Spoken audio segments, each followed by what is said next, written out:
Rashtrawadi विश्वासघातकी party आहे। शिंदे गटाचे आमदार महेंद्र थोरवेंनी हे वक्तव्य केलं। कर्जत जिल्ह्याला लाभलेलं नेतृत्व देखील विश्वासघातकीच असं थोरवेंनी म्हटले।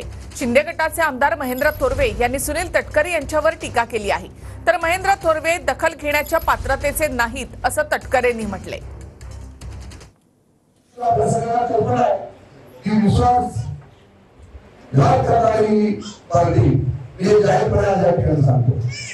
प्रत्येक ठिकाणी विश्वासघात करणं हे त्यांचे जाण्यात चौकशीमुळे आपण त्या ठिकाणी पाहता। त्याचं नेतृत्व कसं आहे, जिल्ह्याचं जे नेतृत्व लाभलेलं आहे ते विश्वासघाती नेतृत्व आहे।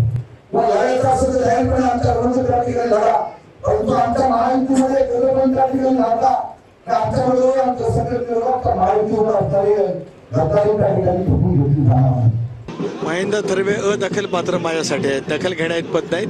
त्यांचा योग्य ते उत्तर स्थानिक पातळीवरती माझे नेते मंडळी त्या ठिकाणी देतील। परंतु सातत्याने कुठेतरी महायुतीच्याच नेत्यांकडून राष्ट्रवादीला टार्गेट केलं पडत नाही, मला काही फरक पडत नाही। ते काय माझ्या लोकसभा मतदारसंघातील नाही, त्यामुळे मी महाराष्ट्र प्रदेशचा अध्यक्ष आहे। मी एकनाथ शिंदे साहेबांच्या जवळ आणि शिवसेनेच्या नेत्यांच्या जवळ इतर विषयांवरती चर्चा करणार आहे। हे दखल घेण्याचे पात्रते